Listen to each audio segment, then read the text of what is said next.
이 제국 대군 아수르가 쳐들어와서 아수르의 이 산헤립의 랍사게가 유다와 예루살렘 백성을 아주 무서운 말로 협박하는, 항복하라고 해유하는 그런 장면입니다. 11절을 보겠습니다. 이 랍사가가 투항을 요구할 때 유다의 관리들이 얘기하기를, 우리가 아람 방언을 다 알아들으니까 유다 방언으로 말하지 말고 아람 방언으로 말해달라, 이렇게 요청을 합니다. 너무 이렇게 말귀를 알아듣고 이스라엘 백성들이 겁을 먹고 하니까, 그렇게 얘기를 하니까 12절에 랍사게가 이르되, 이 일을 네 주와 네게만 말하라고 나를 보내신 것이냐? 너희와 함께한 자기의 대변을 먹으며 자기의 소변을 마실 성위에 앉은 사람들에게도 하라고 보내신 것이 아니냐?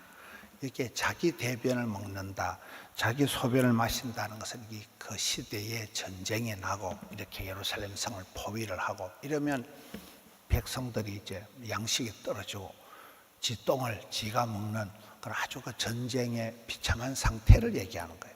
너건 다 죽었다 이거예요. 그렇게 계속 공갈 협박을 합니다. 13절에 이에 랍사게가, 이름도 얍삽하잖아요.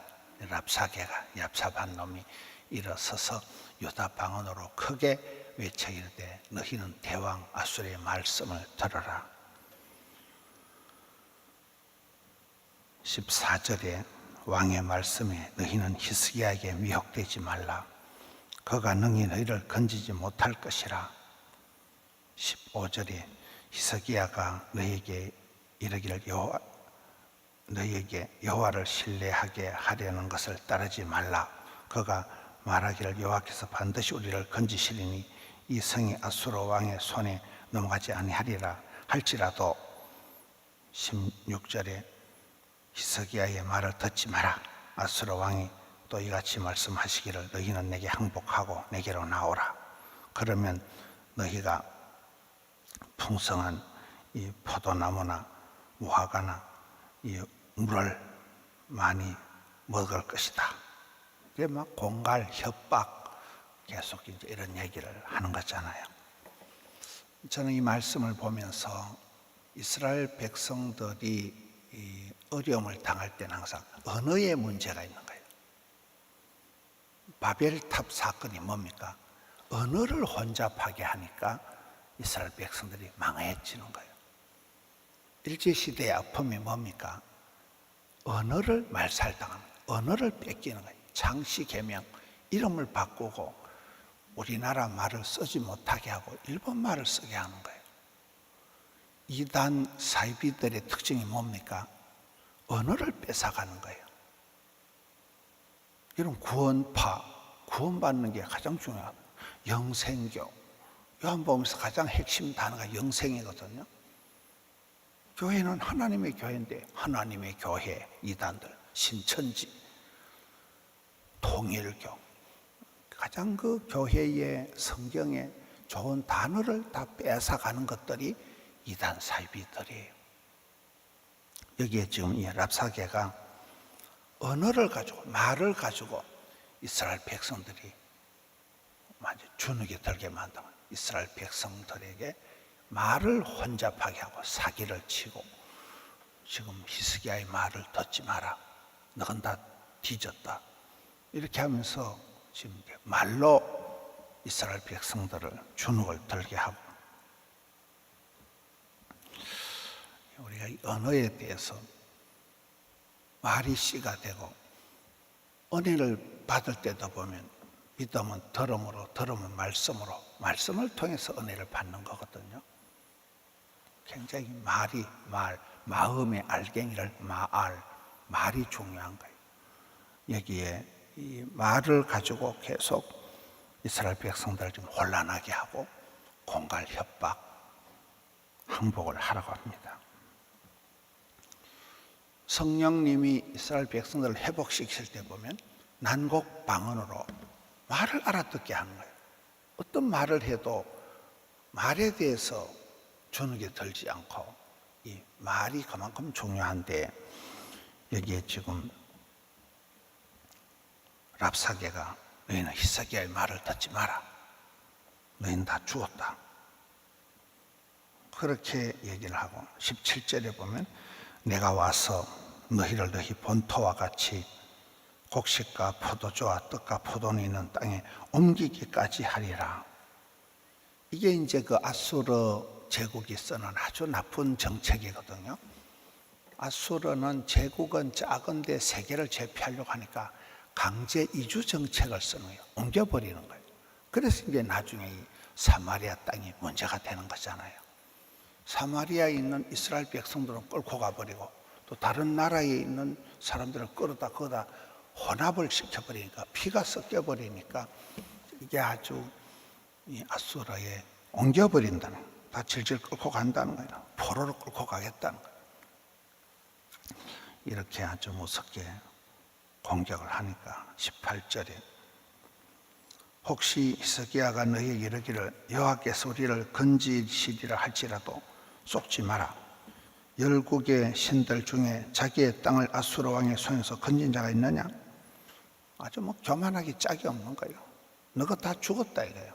어떤 나라가 이 아수르의 침공을 막았냐? 다 뒤졌다 이거예요. 다 죽었다. 아수르 왕의 손에서 건진 나라가 왕이 없다.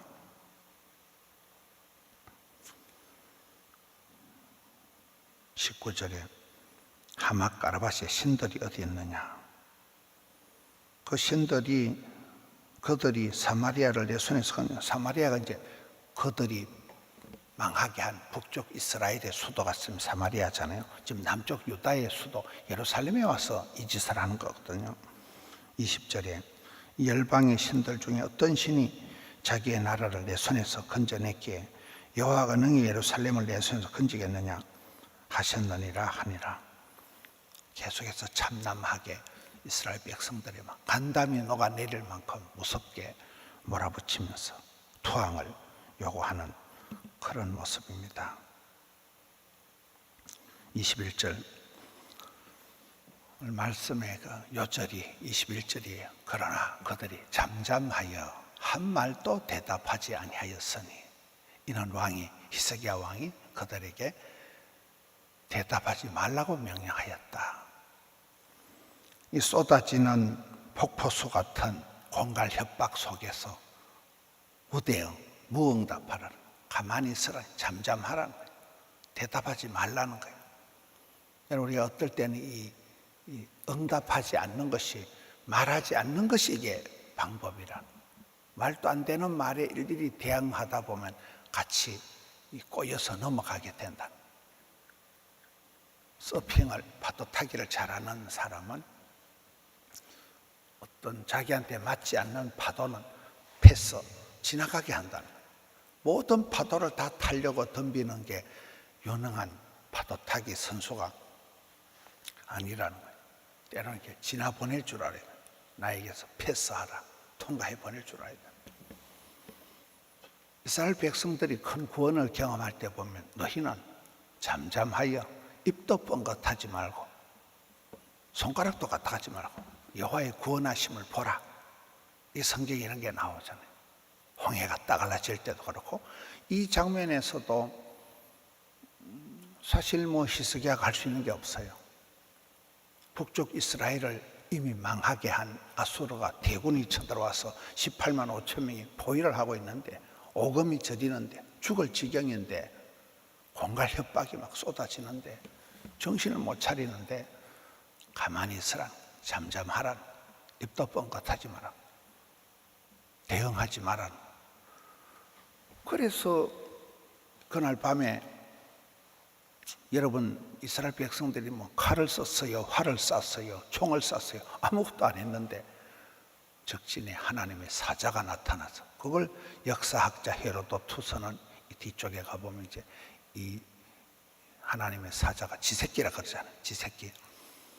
지새끼가 한 마리 나타나서 적진에 쏠쏠 다니면서 코로나를 확 퍼뜨려가지고 전염병을 퍼뜨려가지고 18만 5천 명이 하룻밤새 다 송장이 돼버리고, 이것들이 놀래가지고 저거 나라로 철수해가지고 이 왕이, 아수르 왕이 저거 나라에서 저 아들한테 찔려 죽습니다. 저 아들한테 암살을 당하는 이 비극을 맞이하게 되는데, 오늘 본문의 내용하고는 완전히 반대로 되는 거예요. 이스라엘 백성들이 손가락도 까딱 안 하고 뭐 말로 한마디도 대응 안 했는데 하나님께서 그렇게 전격적으로 역사를 하시는 거예요. 큰 구원은 하나님이 베푸시고 쪼맨한 거 가지고 우리가 오두방정을 떠는 거잖아요. 22절, 그때 hil기야의 아들 왕국 맡은 자 엘리야김과 서기관 셈나와 아삽의 아들 사관 요하가 자기의 옷을 찢고 히스기야에게 나아가서 랍사게의 말을 그에게 전하니라. 대응하지 말고 잠잠히 기다리면서 하나님의 도우심을 구하며 겸손히 엎드리라는 거예요. 자기의 옷을 찢고 하나님 앞에 회개하고 엎드려서 겸손하게 하나님의 도우심을 구하라.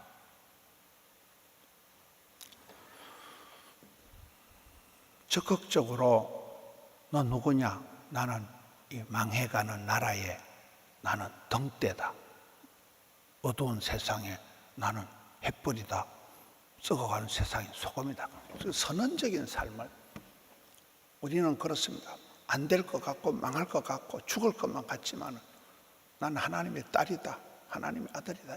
선포적인 선언적인 삶을 살아야 돼요. 빛이다, 소금이다.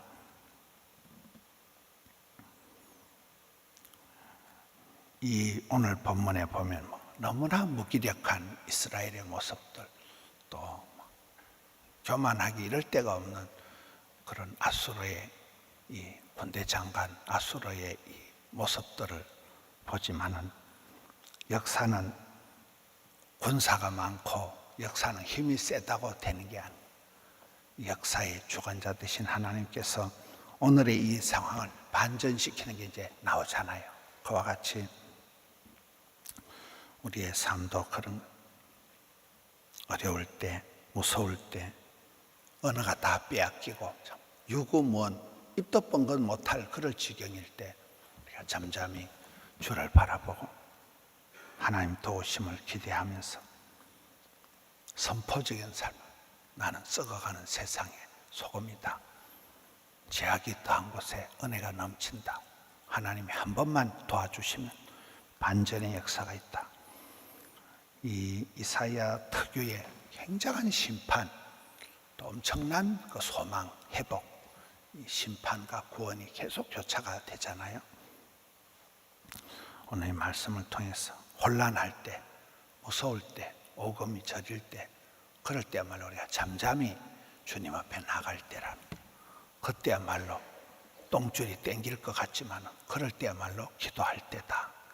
하나님 도우심을, 여호와의 얼굴을 구하고 세상 사람들에게 잠잠하고 하나님 앞에 부르짖는 기도의 사람들로 나아가는 우리 성도님들 되시기를 축원합니다.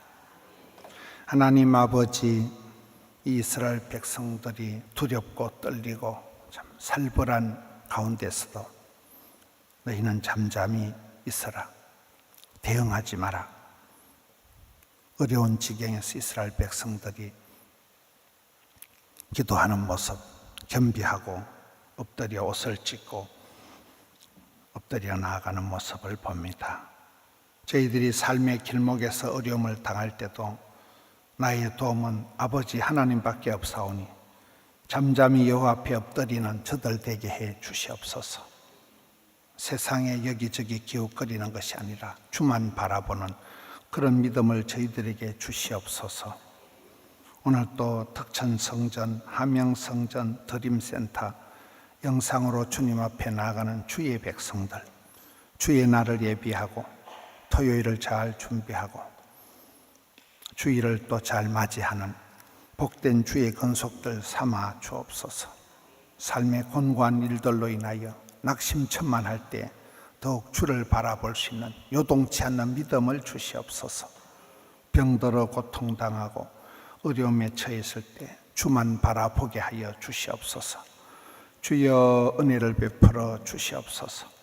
종일토록 붙들어 주옵소서. 예수님 이름으로 기도하옵나이다. 아멘.